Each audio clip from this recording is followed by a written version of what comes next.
ಇರೋದ್ರಿಂದ ನಾನು ಹೆಚ್ಚು ಮಾತನಾಡಲಿಕ್ಕೆ ಹೋಗಲ್ಲ. ಯಾಕಂತಂದರೆ 4:40 ನಿಮಿಷದ ಒಳಗಡೆ ನಾವು ಈ ಜಾಗವನ್ನು ಖಾಲಿ ಮಾಡಲೇಬೇಕು.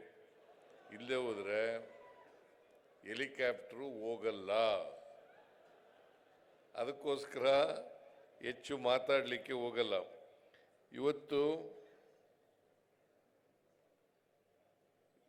ವಿಜಯಪುರದಲ್ಲಿ ಸುಮಾರು 800ಕ್ಕೂ ಹೆಚ್ಚು ಕೋಟಿ ರೂಪಾಯಿಗಳ ಅಭಿವೃದ್ಧಿ ಕಾರ್ಯಕ್ರಮಗಳಿಗೆ ಚಾಲನೆಯನ್ನು ಕೊಟ್ಟಿದ್ದೇವೆ. ಅವುಗಳಲ್ಲಿ 82 ಕೋಟಿ ರೂಪಾಯಿಗಳ ಉದ್ಘಾಟನೆ, 730 ಕೋಟಿಗೂ ಹೆಚ್ಚು ರೂಪಾಯಿಗಳ ಶಂಕುಸ್ಥಾಪನೆ ಕಾರ್ಯಕ್ರಮವನ್ನು ಮಾಡಿದ್ದೇವೆ. ಅದರಲ್ಲಿ ಮುಖ್ಯವಾದವು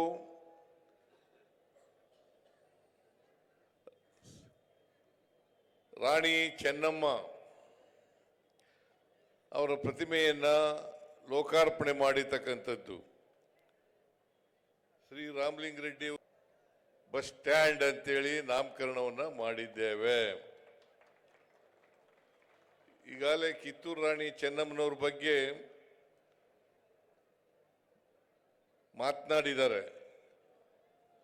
ನಾನು ಹೆಚ್ಚು ಮಾತನಾಡಲಿಕ್ಕೆ ಹೋಗಲ್ಲ.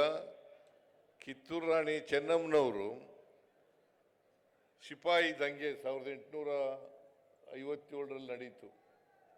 ಇದು 1924ರಲ್ಲಿ ಬ್ರಿಟಿಷ್ನವ್ರ ವಿರುದ್ಧ ಹೋರಾಟ ಮಾಡಿದ್ರು. ಅಂದರೆ 33 ವರ್ಷಗಳ ಮುಂಚಿತವಾಗಿಯೇ ಬ್ರಿಟಿಷ್ನವರ ವಿರುದ್ಧ ಹೋರಾಟ ಮಾಡಿದಂಥ ಕೀರ್ತಿ ಕಿತ್ತೂರು ರಾಣಿ ಚೆನ್ನಮ್ಮನವರಿಗೆ ಸಲ್ತದೆ ಅಂತಕ್ಕಂಥ ಮಾತುಗಳನ್ನು ಹೇಳಲಿಕ್ಕೆ ಬಯಸ್ತಾ ಇದ್ದೇನೆ. ಸಂಗೊಳ್ಳಿ ರಾಯಣ್ಣವರ ಸಾಹಸ, ಕಿತ್ತೂರು ರಾಣಿ ಚೆನ್ನಮ್ಮನವರ ಶೌರ್ಯ, ಮತ್ತು ಆ ಕೆಚ್ಚೆದೆ ಇತ್ತಲ್ಲ, ಆ ಬದ್ಧತೆ ಇತ್ತಲ್ಲ, ಇದಕ್ಕೋಸ್ಕರನೇ ಕಿತ್ತೂರು ರಾಣಿ ಚೆನ್ನಮ್ಮನವರು ಬ್ರಿಟಿಷ್ನವರ ವಿರುದ್ಧ ಹೋರಾಟ ಮಾಡಿ, ಛಲದಿಂದ ಹೋರಾಟ ಮಾಡಿ, ಕ್ಯಾತ್ರೆ ಅಂತ ಒಬ್ಬ ಬ್ರಿಟಿಷ್ ಅಧಿಕಾರಿಯನ್ನು ಸೋಲಿಸ್ತಾರೆ. ಆಮೇಲೆ ಎರಡನೇ ಯುದ್ಧದಲ್ಲಿ ಸೋಲು ಅನುಭವಿಸ್ಬೇಕಾದಂಥ ಪರಿಸ್ಥಿತಿ ಉಂಟಾಗುತ್ತೆ. ಇದಕ್ಕೆ ನಮ್ಮವರೇ ಕಾರಣ ಅಂತಕ್ಕಂಥ ಮಾತುಗಳನ್ನು ಈ ಸಂದರ್ಭದಲ್ಲಿ ಹೇಳಲಿಕ್ಕೆ ಬಯಸ್ತಾ ಇದ್ದೇನೆ. ಬ್ರಿಟಿಷ್ನವರು ಈ ದೇಶವನ್ನು 200 ವರ್ಷ ಆಳಬೇಕಾದ್ರೆ ಅವರು ನಮ್ಮವರ ಸಹಾಯದಿಂದಲೇ ಎಲ್ಲ ರಾಜರುಗಳನ್ನು ಕೂಡ ಸೋಲಿಸಿ ಅವರ ಅಧೀನದಲ್ಲಿ ಇಟ್ಕೊಂಡು ಈ ದೇಶವನ್ನು ಆಳ್ತಾರೆ ಅಂತಕ್ಕಂಥದ್ದನ್ನು ನೋಡಲಿಕ್ಕೆ ಸಾಧ್ಯ ಆಗ್ತದೆ. ಕಿತ್ತೂರು ರಾಣಿ ಚೆನ್ನಮ್ಮನವರ ವಿಷಯದಲ್ಲೂ ಕೂಡ ಅದೇ ಆಗಿರ್ತಕ್ಕಂಥದ್ದು. ಅಂಥ ಒಬ್ಬ ವೀರ ಮಹಿಳೆಯ ಪ್ರತಿಮೆಯನ್ನು ಇವತ್ತು ಅನಾವರಣ ಮಾಡಿರ್ತಕ್ಕಂಥದ್ದು ಬಿಜಾಪುರದಲ್ಲಿ ಭಾಳ ಸಂತೋಷದ ವಿಚಾರ ಅಂತಕ್ಕಂಥ ಮಾತುಗಳನ್ನು ಹೇಳಿ ನಾನು ಅದನ್ನು ಅತ್ಯಂತ ಸಂತೋಷದಿಂದ ಲೋಕಾರ್ಪಣೆ ಮಾಡಿದ್ದೇನೆ ಅಂತಕ್ಕಂಥ ಮಾತುಗಳನ್ನು ಹೇಳಲಿಕ್ಕೆ ಬಯಸ್ತಾ ಇದ್ದೇನೆ. ಆಮೇಲೆ ವೆಲೋಡ್ರೋಮ್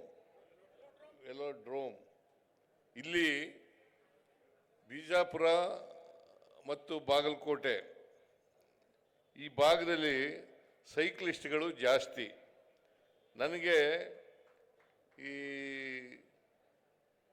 ನಾನು ಹಿಂದೆ ಮುಖ್ಯಮಂತ್ರಿ ಆಗಿರುವಾಗ ಬಿಜಾಪುರದಲ್ಲಿ ಒಂದು ವೆಲಾಡ್ರೋಮನ್ನು ಮಾಡಬೇಕು ಅಂತಕ್ಕಂಥ ಮಾತುಗಳನ್ನು ಹೇಳಿದಾಗ ನಾನು ಅದಕ್ಕೆ ಒಪ್ಪಿ ಇಲ್ಲಿ ಇಡೀ ರಾಜ್ಯದಲ್ಲೇ ದಕ್ಷಿಣ ಭಾರತದಲ್ಲೇ ಇದು ಮೊದಲನೇ ವೆಲಾಡ್ರೋಮ್ ಅಂತಕ್ಕಂಥ ಮಾತುಗಳನ್ನು ಹೇಳಲಿಕ್ಕೆ ಬಯಸ್ತಾ ಇದ್ದೇನೆ.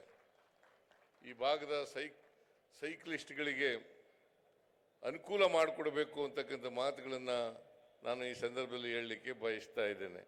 ಇನ್ನೊಂದು ಬಹಳ ಮುಖ್ಯವಾದಂಥ ವಿಚಾರ, ಬಿಜಾಪುರದಲ್ಲಿ ಮೆಡಿಕಲ್ ಕಾಲೇಜ್ ಆಗಬೇಕು ಅಂತಕ್ಕಂಥದ್ದು.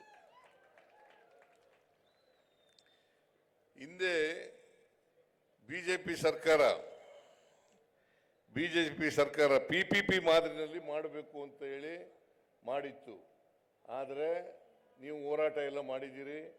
ನನಗೆ MB ಪಾಟೀಲ್ರು ಮತ್ತು ಶಿವಾನಂದ ಪಾಟೀಲ್ರು ಇಬ್ಬರು ಕೂಡ ಮನವಿ ಮಾಡಿದರು, ಇದನ್ನು ಗೌರ್ಮೆಂಟ್ ಕಾಲೇಜ್ ಆಗಿ ಮಾಡಬೇಕು ಅಂತಕ್ಕಂಥ ಮಾತುಗಳನ್ನು ಹೇಳಿದರು. ನಾನು ಮುಂದಿನ ದಿನಗಳಲ್ಲಿ ಗೌರ್ಮೆಂಟ್ ಇಂದಲೇ ಮೆಡಿಕಲ್ ಕಾಲೇಜನ್ನು ಮಾಡ್ತೇವೆ, ನೀವು ಯಾರು ಕೂಡ ಅದಕ್ಕೋಸ್ಕರ ಹೋರಾಟ ಮಾಡಬೇಕಾದಂಥ ಅಗತ್ಯ ಇಲ್ಲ ಅಂತಕ್ಕಂಥ ಮಾತುಗಳನ್ನು ಹೇಳಲಿಕ್ಕೆ ಬಯಸ್ತಾ ಇದ್ದೇನೆ. ನಮ್ಮ ಸರ್ಕಾರ, ನಾನು ಮುಖ್ಯಮಂತ್ರಿಯಾಗಿದ್ದಾಗ ಎಲ್ಲ ಜಿಲ್ಲೆಗಳಲ್ಲೂ ಕೂಡ ಒಂದೊಂದು ಮೆಡಿಕಲ್ ಕಾಲೇಜ್ಗಳನ್ನು ಮಾಡಬೇಕು ಅಂತಕ್ಕಂಥದ್ದು ನಮ್ಮ ಇಚ್ಛೆ. ಎಲ್ಲ ಜಿಲ್ಲೆಗಳಲ್ಲೂ ಕೂಡ ಮೆಡಿಕಲ್ ಕಾಲೇಜು. ಇವತ್ತಿನವರೆಗೆ 71 ಮೆಡಿಕಲ್ ಕಾಲೇಜ್ಗಳಿದ್ದಾವೆ ಕರ್ನಾಟಕದಲ್ಲಿ. 71 ಮೆಡಿಕಲ್ ಕಾಲೇಜುಗಳಿದ್ದಾವೆ. ಅದರಲ್ಲಿ 22 ಮೆಡಿಕಲ್ ಕಾಲೇಜುಗಳು ಸರ್ಕಾರಿ ಕಾಲೇಜುಗಳು. 22 ಮೆಡಿಕಲ್ ಕಾಲೇಜುಗಳು ಸರ್ಕಾರಿ ಮೆಡಿಕಲ್ ಕಾಲೇಜುಗಳು. ಉಳಿದ ಜಿಲ್ಲೆಗಳಲ್ಲೂ ಕೂಡ ಯಾವ ಜಿಲ್ಲೆಯಲ್ಲಿ ಇಲ್ಲ ಆ ಜಿಲ್ಲೆಗಳಲ್ಲೂ ಕೂಡ ಸರ್ಕಾರಿ ಮೆಡಿಕಲ್ ಕಾಲೇಜನ್ನು ಮಾಡ್ತೇವೆ. ಜೊತೆಗೆ ಟ್ರಾಮಾ ಸೆಂಟರ್ಗಳನ್ನು ಕೂಡ ಮಾಡ್ತೇವೆ.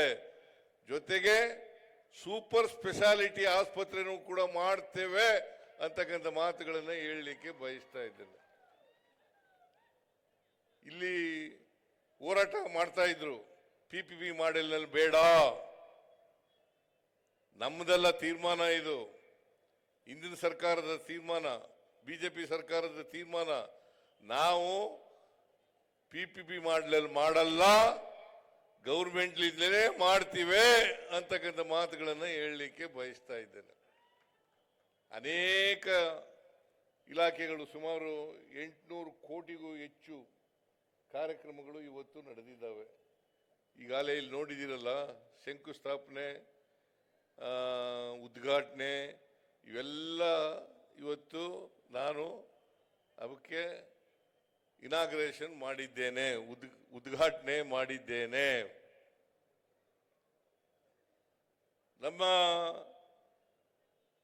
ಬಸವನಗೌಡ ಯತ್ನಾಳ್ ಅವರು, ಅವ್ರ ಕ್ಷೇತ್ರ ಅನ್ನೋದು ಗೊತ್ತು, ಇದು ನನಗೆ. ಅವ್ರ ಕ್ಷೇತ್ರ ಅಲ್ಲ ಇದು, ಬಿಜಾಪುರ. ಅದರಿಂದ ಅವರ ಅಭಿಮಾನಿಗಳಿದ್ದಾರೆ. ನೀವು ನಮ್ಮ ಅಭಿಮಾನಿಗಳು ಕೂಡ.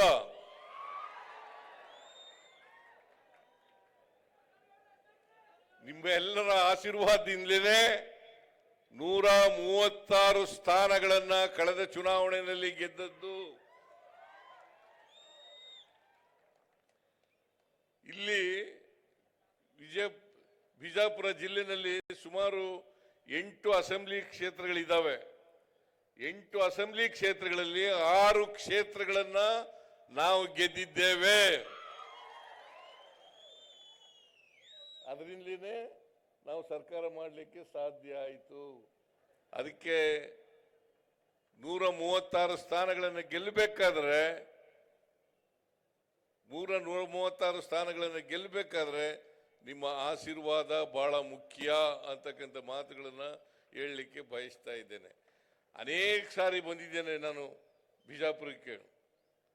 ಸುಮಾರು 40-45 ವರ್ಷಗಳಿಂದಲೂ ಕೂಡ ಇಡೀ ರಾಜ್ಯನೆಲ್ಲ ಸುತ್ತಾಡ್ತಾ ಇದ್ದೀನಿ ನಾನು. ಕಳೆದ ಚುನಾವಣೆಯಲ್ಲೂ ಕೂಡ ಬಂದಿದ್ದೆ, ಅದರಿಂದ ಚುನಾವಣೆಯಲ್ಲೂ ಕೂಡ ಬಂದಿದ್ದೆ, ಅದರಿಂದ ಚುನಾವಣೆಯಲ್ಲೂ ಕೂಡ ಬಂದಿದ್ದೆ, ಬೇರೆ ಸಂದರ್ಭಗಳಲ್ಲೂ ಕೂಡ ಬಂದಿದ್ದೆ. ಆದರೆ ಬಂದಾಗೆಲ್ಲ ಕೂಡ ನೀವು ನನಗೆ ಆಶೀರ್ವಾದವನ್ನು ಮಾಡಿದ್ದೀರಿ ಅಂತಕ್ಕಂಥ ಮಾತುಗಳನ್ನು ಹೇಳಲಿಕ್ಕೆ ಬಯಸ್ತಾ ಇದ್ದೇನೆ. ಬಸವನಗೌಡ ಯತ್ನಾಳ್ ಅವರು ಅನೇಕ ವಿಚಾರಗಳನ್ನು, ಅನೇಕ ಒತ್ತಾಯಗಳನ್ನು ಮಾಡಿದ್ದಾರೆ. ಅವುಗಳಲ್ಲಿ ಬಹಳ ಮುಖ್ಯವಾದದ್ದು ಮೇಲ್ಸೇತುವೆ. 160 ಕೋಟಿ ರೂಪಾಯಿ ಅಂದಾಜು ವೆಚ್ಚದಲ್ಲಿ ಮೇಲ್ಸೇತುವೆ ಮಾಡಬೇಕು ಅಂತ ಮನವಿಯನ್ನು ಮಾಡಿದ್ದಾರೆ. ಅದನ್ನ ಮಾಡಿಕೊಡ್ತಕ್ಕಂಥ ಕೆಲಸವನ್ನ ಮಾಡ್ತೇನೆ ಅಂತಕ್ಕಂಥ ಮಾತುಗಳನ್ನು ಹೇಳಲಿಕ್ಕೆ ಬಯಸ್ತಾ ಇದ್ದೇನೆ. ಗೊತ್ತಾಯ್ತಾ?